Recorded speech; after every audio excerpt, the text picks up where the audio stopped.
Look at you and look at me, and you know that I'm sensitive about my size. You'll never get me up there on your own. So let's gather up a few more of the cats, and we'll try again, shall we?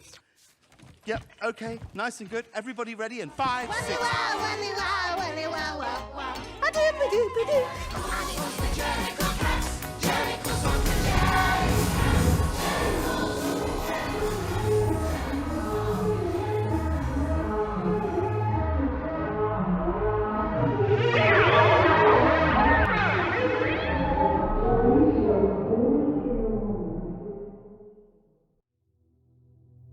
Do you know Cats isn't any good? Do you? You know it exists. It isn't a great leap from there to the end. Okay, so here I'm going to provide a merely cursory glance as to why Cats failed, not only in terms of its clearly unfinished visual effects, but also, apparently, in every aspect of production. Yay! Now before I start, I should say that Cats was always going to be a cult film. If not from its inception, then certainly by the time a second version existed, merely a week after the original theatrical version. So, could someone enjoy this film in a hypothetically ironic way? Enjoy it for being bad? Could someone enjoy this film in a way that no rational person would ever conceive or pursue?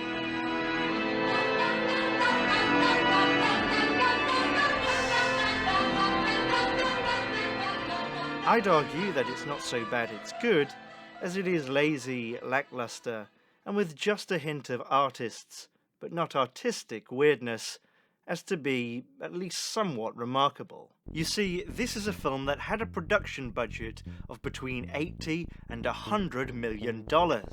It was directed by Tom Hooper, who has directed complete films before, and he was one of the producers.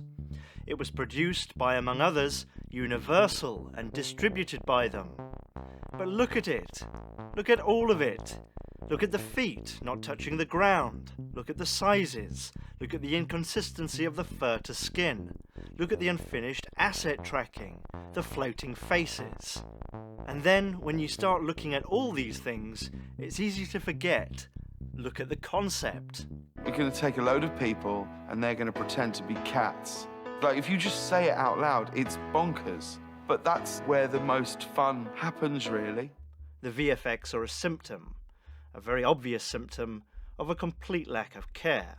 Not on behalf of the VFX artists, but on the producers. Andrew and I ended up writing this song the only way to really play it for her, because we were just rushing. We had written it the day before.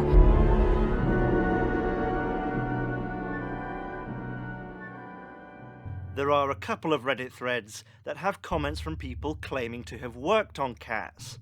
I say claiming, not because I don't believe them, but just more and more I'm beginning to suspect that the entire written content of the internet is being produced by a team of 7 or 8 people. So from what I can gather, art houses had only a fraction of the time that they needed, and it seems to, the experience. Motion capture was used in such a way where the data it produced wasn't usable to animate, so the studio had to use roto animation. Which means, very technical here, that the balls on suits did not have enough balls on suits, and they had to draw over things. This other person says that the shadows using LiDAR were not so great either, and it's mentioned in several places that the plates were messy, and I think this little facet alone tells a story. Some types of video work require the filming of shots without actors, or with partial sets, and then again with other elements. It's quite easy to make a composite with a static screen. It's much more difficult when camera movement is involved, because usually the shot has to be totally, or at least partially replicated, in an exact way. Here, it's easy for me to put a better lit lava lamp on screen because the shot isn't moving. It would be much more difficult if the shot were handheld and tracking in. Jesus Christ, Steve. You want to stop drinking? But replicating shots for composite is big production VFX bread and butter, and their apparent failure here indicates decision-maker lack of planning, lack of understanding, and lack of, well, I suppose energy. The Cats film is very limited in its camera movements. It feels old-fashioned in this way, and this must be because of their technological limitations. The Mill and MPC, both subsidiaries of Technicolor SA, didn't necessarily have access to Industrial Light and Magic grade equipment, and by most accounts, Universal wanted it out by Christmas. But there, I've got bogged down in the visuals. When I mention lacking energy, that goes well beyond just rushed VFX. I've heard the director and other plastics talk with earnest noises about T.S. Eliot's poem and how it might be about tribalism, but this film is based on the musical, and although the musical's based on the poem, the musical isn't about anything other than here are some cats, enjoy the cats, aren't they silly, and something about a magic chandelier. Really, it's quite hard to follow. It's never really clear what's going on beyond there's a group of people dressed as cats in a sort of steampunk apocalypse. They seem like quite friendly lunatics. I mean, that's fine, it's a musical, it doesn't really have to have a stringent story, but at least make it fun. With the VFX that don't work, the lackluster camera movement, the feeling that we are trapped in some sort of meta set, the narrative momentum of a penguin climbing a greased hill, and the fact that singing was recorded as the actors danced, not in a sound studio and not with an orchestra. And personally, I think that that was as big a technical mistake as saying to VFX people with too little time, I want more fur on their faces, but in a less hairy way. On the computer. Do it on the computer. Magic computer. What recording the singing in this way has seemingly done is flatten it. Signal overdue, the passengers all frantic to a man. From the driver and the guards to the guy playing cards, I would supervise them all, more or less. A live performer singing and dancing might be impressive, but when it's in a film it eliminates the feeling of space. That's usually fine for a song, but as this is all songs, the film starts to feel like it's missing a sound mix. And finally, this does lead me to concept. The concept apparently being, let's film cats. Let's do it from all different angles. Let's get the computer people to put fur on the cats. Can computer people do that? Yes, of course they can. Are you sure? Well, it's their problem now. Tom's pairing them with a kind of level of technology which I don't think has ever been used before. We've used digital fur technology to create the most perfect covering of fur. Digital fur technology? Maybe in a film where VFX super is going to be as important as the director of photography, you should find out what any of these things mean. I assure you it wasn't a matter of pressing the fur now button. I cannot stress just how lazy it is. You might say otherwise, but it seems quite clear to me that the director did not care about cats, at least not as a film. Oh yes, the sets apparently were tense and fraught with actors having to wear cat costumes in studios heated to keep the dancers limber. But at least those assigned with the foul burden of film storytelling didn't break a sweat.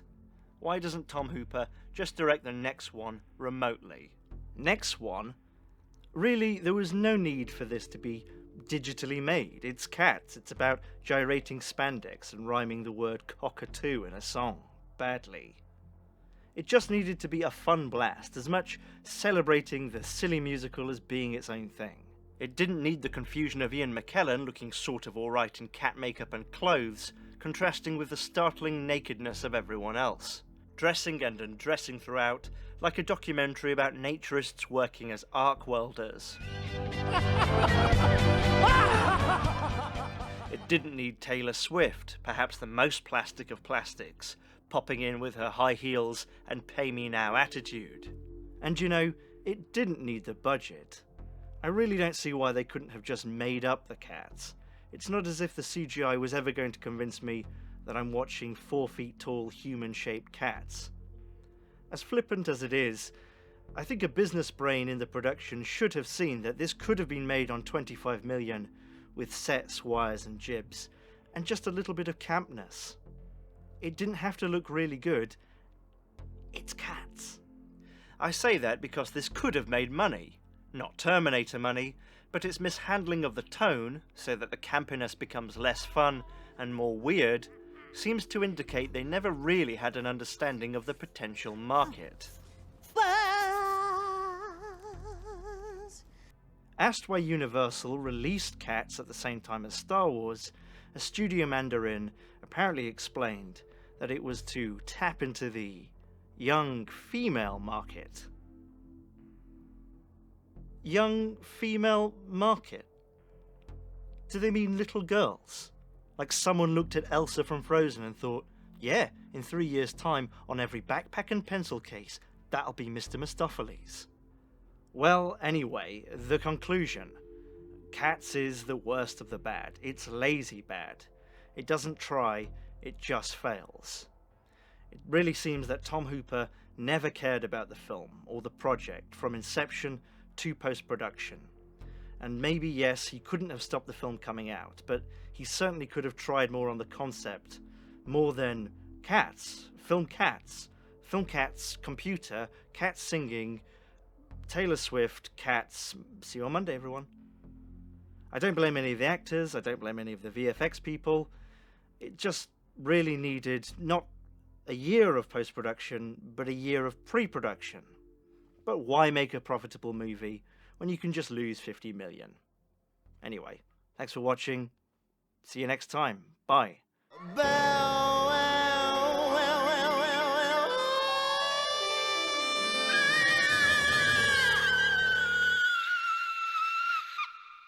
About it. Drop in for a drink at the drug.